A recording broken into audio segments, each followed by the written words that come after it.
Olá, tudo bem? Vamos começar aqui mais uma sessão de estudos espíritas, agora estudando os casos dos espíritos endurecidos que estão contidos no livro O Céu e o Inferno.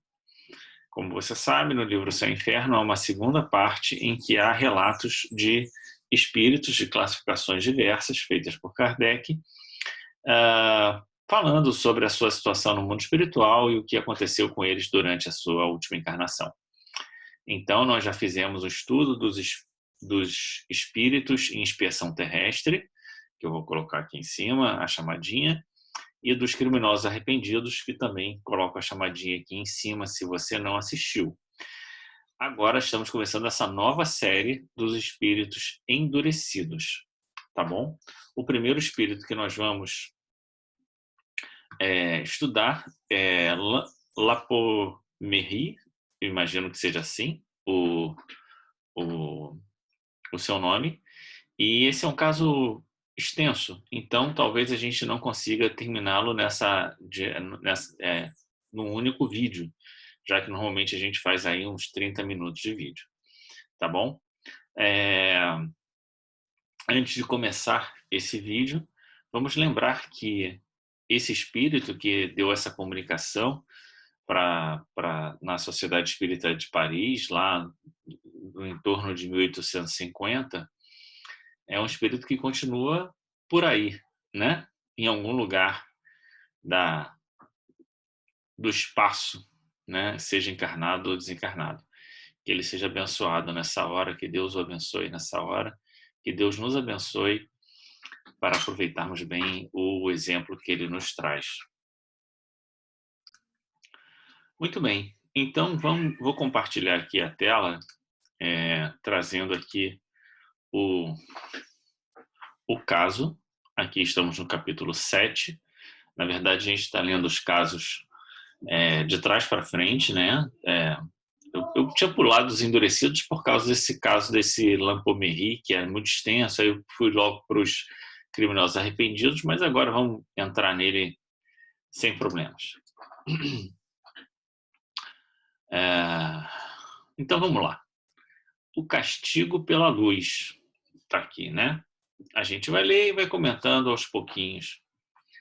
Em uma das sessões da Sociedade de Paris, durante a qual se discutia a perturbação que geralmente acompanha a morte, um espírito ao qual ninguém fizera alusão e muito menos se pretender evocar, manifestou-se espontaneamente pela seguinte comunicação que, conquanto não assinada, se reconheceu como de um grande criminoso recentemente atingido pela justiça humana.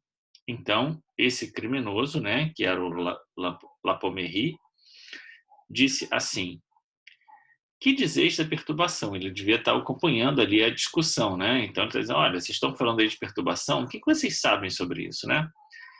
Para que essas palavras ocas? Sois sonhadores e utopistas. Ignorais redondamente o assunto do qual vos ocupais. Não, senhores, a perturbação não existe, a não ser nos vossos cérebros. Estou bem morto, tão morto quanto possível, e vejo claro em mim, ao redor de mim, por toda parte. A vida é uma comédia lúgubre. Insensatos os que se retiram da cena antes que o pano caia. A morte é terror, aspiração ou castigo, conforme a fraqueza ou a força dos que a temem, afrontam ou imploram. Mas é também para todos amarga irração. Irrisão. A luz ofusca-me e penetra, com flecha aguda, a sutileza do meu ser. Castigaram-me com as trevas do cárcere e acreditam castigar-me ainda com as trevas do túmulo, senão com as sonhadas pelas superstições católicas. Pois bem, sois vós que padeceis da obscuridade, enquanto eu, degradado social, me coloco em plano superior. Eu quero ser o que sou, forte pelo pensamento, desdenhando os conselhos que zumbem aos meus ouvidos. Vejo claro, um crime é uma palavra. O crime existe em toda parte. quando executado pelas massas, glorificam-no e, individualizado, consideram-no infâmia absurda. Não quero que me deplorem, nada peço. Lutarei por mim mesmo, só, contra essa luz odiosa. Aquele que ontem era um homem. Então essa é a mensagem dele, uma mensagem dura, né? Uma mensagem um tanto quanto acusatória, um tanto quanto debochada, né? Vamos ver aqui de um espírito que claramente não está numa posição feliz, né? Se ele tivesse uma posição feliz, ele não estaria falando dessa maneira. Então, vamos ver o que vem aqui de comentário no Céu e Inferno. Não sei exatamente quem vai fazer esse comentário, né? Normalmente é algum espírito que vem e dá alguma orientação sobre o caso. Vamos ler a orientação. Assinalada essa comunicação, na assembleia seguinte, reconheceu-se no próprio cinismo da sua linguagem um profundo ensinamento, patenteando na situação desse infeliz uma nova fase do castigo que espera o culpado. Efetivamente, enquanto alguns são imersos em trevas ou no absoluto insulamento, outros sofrem por longos anos as angústias da extrema hora ou acreditam-se assim encarnados. Então aqui está se falando de algumas possibilidades, né, que acontecem quando o espírito, principalmente o espírito culpado, enfrenta após a desencarnação. Alguns são imersos em trevas, né? Aqui é a primeira possibilidade. Absoluto insulamento, outra possibilidade. Sentem, né? Sofrem por longos anos angústia da hora extrema, outra possibilidade, e outros acreditam-se ainda encarnados. Todas essas possibilidades são decorrentes de um espírito culpado e fazem parte desse processo da perturbação espiritual, né? Que é esse momento em que o espírito ainda não está completamente assenhorado da vida espiritual, não sabe ainda se está encarnado, ainda está ali meio vivendo a sua própria desencarnação. Bom, continuando aqui então, né?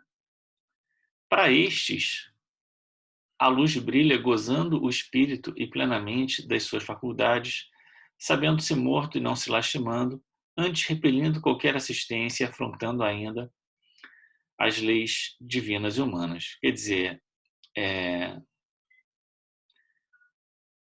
ele, nesse caso, né, que a gente está analisando, ele sabe que está morto, não lastima, repele assistência e ainda afronta as leis humanas e divinas. Quer dizer, ele está numa situação de recusa, né? Ele não está, né? Recusa mesmo, não tem outra palavra. Recusa de assistência e de modificação do seu estado de espírito. A gente já nos outros estudos percebeu o quanto é importante o espírito arrepender-se, né? E ele não está arrependido aqui. De modo algum, é que a justiça de Deus completa-se por todas as formas e que o que a uns causa alegria, para outros é tormento.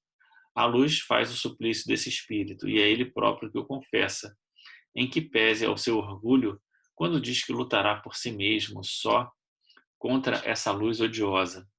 E ainda nessa frase, a luz ofusca-me e penetra, com flecha aguda, sutileza do meu ser. E como ele fala do crime, fala que por toda parte é crime, o que essa luz faz, na verdade, não é necessariamente a luz, mas é o revelar-se dos seus próprios enganos. É esse revelar-se que é a luz que ele está falando, que torna tudo claro, né? É como a pessoa que quer esconder as coisas num quarto escuro e de repente acendem a luz do quarto e tudo se revela. Então essa luz odiosa que aqui ele está se referindo, né? Essas palavras, sutilezas do meu ser, são características, dando a entender que sabe o que seu corpo... Desculpe, vamos começar de novo. Essas palavras, sutilezas do meu ser, são características, dando a entender que sabe o que o seu corpo é fluídico e penetrável à luz, a qual não pode escapar, luz que penetra com a aguda flecha. Esse espírito aqui está colocado entre os endurecidos, em razão do muito tempo que levou antes que manifestasse arrependimento. Ele não parece ter mostrado arrependimento ainda não, né? Ele ainda se mostra muito endurecido pelo que a gente viu na manifestação. O que é também um exemplo a mais para provar que o progresso moral nem sempre acompanha o progresso intelectual. Parece então que Kardec, né, parando aqui fazer um comentário breve, está colocando no espírito endurecido aqueles espíritos que ainda estão na fase de não aceitação do arrependimento, né? Então a gente tem uma fase em que, se você ali, a despeito das dores, das dificuldades que você enfrenta, você permanece teimando, recalcitrando, buscando através do orgulho vencer por si mesmo, sem ouvir a assistência dos espíritos, você está na fase do espírito endurecido, né? Vamos lá. Entretanto, pouco a pouco, você foi corrigindo esse espírito e deu mais tarde ditados instrutivos e sensatos. Hoje ele poderá ser colocado entre os espíritos arrependidos. Então ele saiu da fase endurecida para a fase arrependida. Convidados a emitirem sua apreciação a esse respeito, os nossos guias espirituais ditaram as 3 seguintes comunicações, aliás, dignas da mais séria atenção. Então vamos ver o que nós temos aqui na primeira mensagem.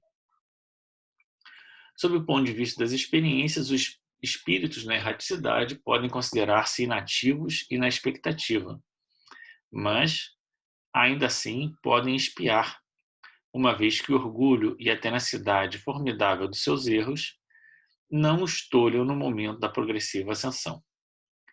A gente viu aqui, né, no caso das expiações terrestres, que o quanto os espíritos espiavam no mundo espiritual, né? Tivesse disso um exemplo terrível na última comunicação desse criminoso impenitente, debatendo-se com a justiça divina e a constringi-lo depois da dos homens. Então, olha só isso aqui, né? Debatendo-se com a justiça divina. Então, a nossa posição, e nós que estamos estudando aqui, né, deveríamos pensar em que momento da nossa existência, em que circunstâncias a gente pode ter acabado se debatendo com a justiça divina, né? Era preciso que alguma coisa acontecesse, aquilo aconteceu e a gente se revoltou, e a gente não gostou, e a gente apelou, e a gente tentou resolver por outros meios, né? A gente não se resignou diante das circunstâncias, e ele passou, né? Foi, entre aspas, né? Justiçado pela justiça dos homens, mas continuou enfrentando a justiça divina depois da sua desencarnação. Nesse caso, a expiação antes o sofrimento fatal que os oprime, em vez de lhe ser útil, inculcando-lhe a profunda significação de suas penas, exacerba-os na rebeldia e dá aso às murmurações que a Escritura, em sua poética eloquência, denominava ranger de dentes. Já comentei aqui em algum vídeo passado a ideia do ranger de dentes, né? O ranger dos dentes é exatamente esse debater-se, né, com a justiça divina, e ao invés do sofrimento trazer, né, a profunda significação das penas, ele acaba trazendo murmuração, né? E aí a gente tem um problema que a gente tem que enfrentar, né? E aí a gente vai postergando as dificuldades e postergando a nossa própria possibilidade de se equilibrar e de se harmonizar com a lei, né? Essa frase simbólica por excelência é o sinal do sofredor abatido, porém insubmisso, isolado na sua própria dor, mas bastante forte ainda para recusar a verdade do castigo e da recompensa. Vai chegar um momento que ele vai ceder, né? Em algum momento cede. Os grandes erros perduram no mundo espiritual quase sempre, assim como as consequências grandemente criminosas. Lutar apesar de tudo e desafiar o infinito pode comparar-se à cegueira do homem que, contemplando as estrelas, as tivesse por arabescos de um teto, tal como temiam os gauleses do tempo de Alexandre. Então, está falando aqui da nossa, né? O que significa tudo isso, né? O que significa a gente acabar persistindo no erro, né? Aí ele vai dizer, olha, comparar a cegueira do homem, né? Como se o homem tivesse cego. E é curioso porque Jesus vai dizer, né? Eu vim para que aqueles que não viam, vejam, né? Tirar a cegueira de nós, né? Fazer com que a gente possa entender e ver melhor a vida. O infinito moral existe, e miserável e mesquinho é quem, a pretexto de continuar as lutas e imposturas abjetas da terra, não vê mais longe no outro mundo do que nesse. Para essa cegueira, o desprezo alheio, o egoístico sentimento da personalidade são empecilhos para o seu progresso. Homem, é bem verdade que existe um acordo secreto entre a imortalidade de um nome puro legado à terra e a imortalidade realmente conservada pelos espíritos nas suas sucessivas provações. Mensagem de Lamennais. Muito bem. Agora vamos ver a outra mensagem, a mensagem de Erasto. Erasto, como nós já vimos, né, é um espírito bastante atuante na codificação, e já comentei aqui também em algum outro vídeo no passado que ele é muito atuante aqui no movimento espírita catarinense, né, que eu estou aqui em Santa Catarina, né? Vamos então aqui para a segunda mensagem, agora a mensagem de Erasto. Precipitar um homem nas trevas ou em ondas de luz não dará o mesmo resultado? Num como no outro, esse homem nada vê do que o cerca, e habituar-se-á mesmo mais facilmente à sombra do que à monótona claridade elétrica, na qual pode estar submerso. O espírito manifestado na última sessão exprime bem a verdade quando diz: ó, eu saberei libertar-me dessa odiosa luz.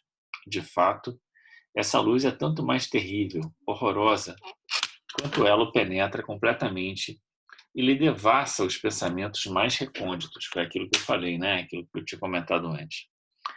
Aí está uma das circunstâncias mais rudes de tal castigo espiritual.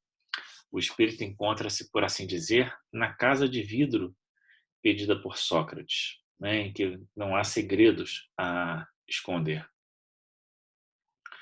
Disso decorre ainda o ensinamento, visto como o que seria alegria e consolo para o sábio transforma-se em punição infamante e contínua para o perverso, para o criminoso, para o parricida, sobressaltado em sua própria personalidade. Meus filhos, calculai o sofrimento, o terror dos hipócritas, que se compraziam em toda uma existência sinistra a planejar, a combinar os mais hediondos crimes no seu foro íntimo, com as feras refugiadas no seu antro, e que hoje, expulsas desse covil íntimo, não se podem furtar à investigação dos seus pares. Então aqui é aquela ideia, né, que Jesus nos traz de que toda a verdade será revelada. Então, os hipócritas, né, aqueles que mentem, aqueles que ocultam, né, a verdade, ou que planejam secretamente, como ele diz aqui, né, os mais hediondos crimes no seu foro íntimo, né, uma hora tudo isso será revelado. E aí é o grande castigo, entre aspas, né, para essas pessoas, né? Arrancada que lhe seja a máscara da impassibilidade, todos os pensamentos se lhe estampam na fronte. Sim, e além de tudo, nenhum repouso, nada de asilo para esse formidando criminoso. Todo pensamento mau, e Deus sabe se a sua alma o exprime, se lhe trai por fora e por dentro, como impelido por choque elétrico irresistível. Procura esquivar-se à multidão e a luz odiosa o devassa continuamente. Quer fugir e desanda numa carreira infrene, desesperada, através dos espaços incomensuráveis, e por toda parte luz, olhares que observam. E corre e voa novamente em busca da sombra, em busca da noite, e sombra e noite não mais existem para ele. Chama pela morte, mas a morte não é mais que palavra sem sentido. E o infeliz foge sempre a caminho da loucura espiritual. Castigo tremendo, dor horrível a debater-se consigo, para se desembaraçar de si mesmo, porque tal é a lei suprema para além da terra. Isso é, o culpado busca por si mesmo o seu mais inexorável castigo. Olha aqui, ó. Duas coisas a comentar, né? No finalzinho aqui, essa passagem, essa palavra de Erasto bem forte, né? Que no fundo aquele que erra busca por si mesmo o seu castigo. Eu lembro da passagem da mulher adúltera, quando os discípulos, depois de tudo aquilo que tinha acontecido, perguntam para Jesus, né? Isso parece que está no livro Boa Nova. Mestre, se ela era réu confessa, né? Quer dizer, era a mulher adúltera que foi pega em adultério, então, portanto, ela não tinha como dizer que não. Por que você não a puniu, né? Porque, afinal de contas, ela estava em erro, né? E ele diz, as suas noites, a sua vida já foi o seu próprio castigo. Não precisava eu ainda, entre aspas, castigá-la mais, porque o castigo está conosco mesmo na hora que a gente não consegue ainda agir de acordo com a lei de Deus. Isso gera um desequilíbrio que nos afeta imediatamente. Esse é o nosso castigo, né? A outra coisa é essa luz, né, que é tão constrangedora. E eu lembro no livro Voltei, que eu gosto de comentar sempre, né, aquela passagem, né, que quem já vê os outros vídeos já deve se lembrar de que eu gosto de comentar, que o irmão Jacó, Frederick Figner, depois que chega no mundo espiritual e vê todo mundo brilhando e ele não, ele começa a se sentir constrangido, é como se a luz dos outros o afetasse. É como se ele soubesse, no fundo, por que ele não estava ainda vibrando como os outros, né? Ou seja, emanando luz, e isso constrangesse. Então, essa luz que constrange. E quando o espírito mentor dele aparece e ele traz ainda uma luminosidade ainda maior, né? Uma vibração ainda maior, aí ele acaba confessando os seus erros. É um pouco isso que ele está dizendo, né? O espírito que toda hora na medida em que a gente que ele é revelado daquilo que ele é de verdade, ele busca se esquivar e buscar alguma coisa que o proteja, vamos dizer assim, da luz da verdade. Muito bem, vamos continuar aqui a leitura. Quanto tempo durará esse estado? Até o momento em que a vontade, por fim vencida, se curve constrangida pelo remorso, humilhada à fronte altiva, ante os espíritos de justiça e ante as suas vítimas apaziguadas. Então, cabe a ele, né, em algum momento, rever aí a sua posição. Notai a lógica profunda das leis imutáveis. Com isso, o espírito realizará o que escrevi nessa altaneira comunicação tão clara, tão lúcida, tão desconsoladoramente egoísta, comunicação que vos deu na sexta-feira passada, redigindo-a por um ato de sua própria vontade. Então, está aí a mensagem de Erasto, temos ainda um minutinho, vamos ler aqui a última mensagem, que é a mensagem do espírito Reynaud, Jean Reynaud. Vamos lá ler a mensagem. A justiça humana não faz distinção de individualidades quanto aos seres que castiga. Medindo o crime pelo próprio crime, ferem distintamente os infratores e a mesma pena atinge o paciente sem distinção de sexo, qualquer que seja a sua educação. De modo diverso, procede a justiça divina, cujas punições correspondem ao grau de progresso dos seres aos quais elas são infligidas. A igualdade de crimes não importa de fato, igualdade individual, visto como dois homens culpados sob o mesmo ponto de vista podem separar-se pela dessemelhança de provações, imergindo um deles na opacidade intelectiva dos primeiros círculos iniciadores, enquanto o outro dispõe, por haver ultrapassado esses círculos, da lucidez que isenta o espírito da perturbação. E nesse caso não são mais as trevas a puni-lo, mas a agudeza da luz espiritual que vara a inteligência terrena e lhe faz sentir as dores de uma chaga viva. Então ele está dizendo aqui que a justiça divina não age como a justiça humana, que diante de um mesmo crime coloca uma mesma punição para as pessoas que cometeram. Está dizendo que diante de duas pessoas com capacidades de percepção distintas daquilo que fizeram e da compreensão que têm, uma pode ser imersa em trevas e outra pode, ao contrário, a clareza, né, da percepção dos seus erros ser o seu verdadeiro castigo. Né? Esse é isso que ele está falando, né?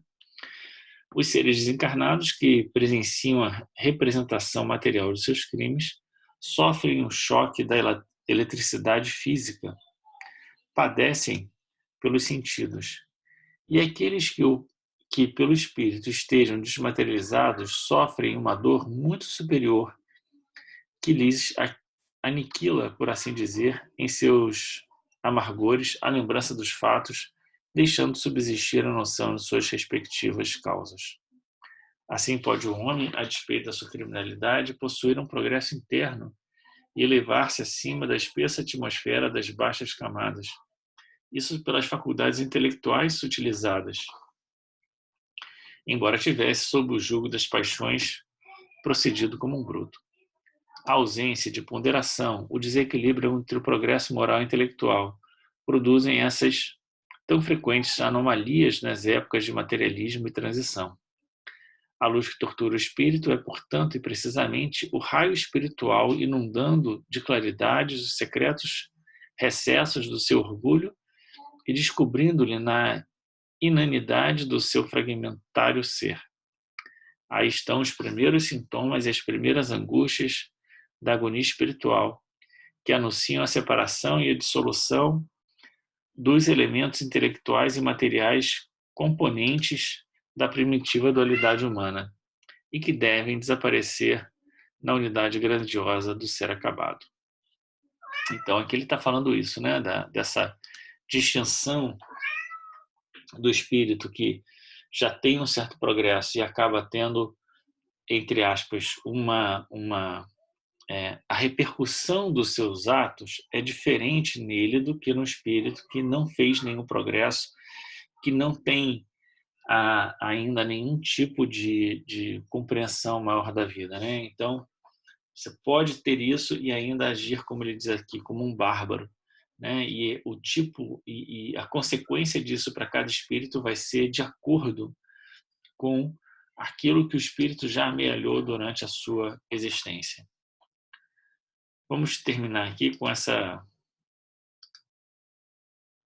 esses últimos comentários aqui, né?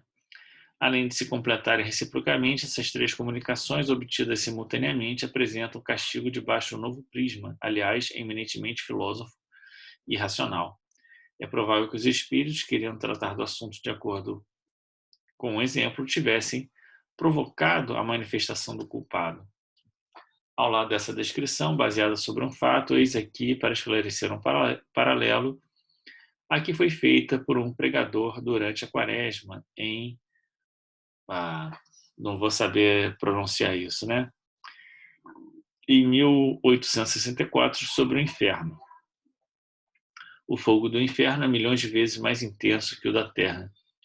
E se acaso um dos corpos que lá se queimam se consumirem, fosse lançado ao planeta, expelá-lo-ia de um a outro extremo. O inferno é vasta e sombria caverna, eriçada de agudas pontas de lâminas de espadas aceradas, de lâminas de navalhas afiadíssimas, nas quais são precipitadas as almas dos condenados. Muito bem, eu não entendi muito qual a razão desse relato final aqui do inferno. Afinal de contas, a gente sabe que, na verdade, isso é uma representação do próprio espírito, né? A gente viu aqui o próprio relato desse espírito que a gente está analisando, falando exatamente de uma outra forma entre aspas, de repercussão do mal em si, com a presença da luz, né? E a explicação aqui de Reinot, né? E de Erasto e de Lamennais, dizendo o quanto o progresso do espírito pode afetar a maneira como ele sofre as consequências dos seus erros no mundo espiritual. É isso, né? Então, muito bem. No próximo estudo, vamos ver aqui o caso de Angele, nulidade sobre a Terra. Tá bom? Mais um caso lido. Há muito que pensar sobre esse caso, né? Em relação, principalmente, ao endurecimento do espírito em relação às suas dificuldades e o quanto a gente deve pensar, né? Agradecer a Deus pelas dificuldades que a gente passa, pelas provações, por tudo mais, e se colocar numa posição daquele que busca, acima de tudo, compreender a razão maior porque Deus nos coloca em cada uma das situações que nos encontramos. Tá bom? Grande abraço, muito obrigado por ter chegado até aqui e até o próximo estudo.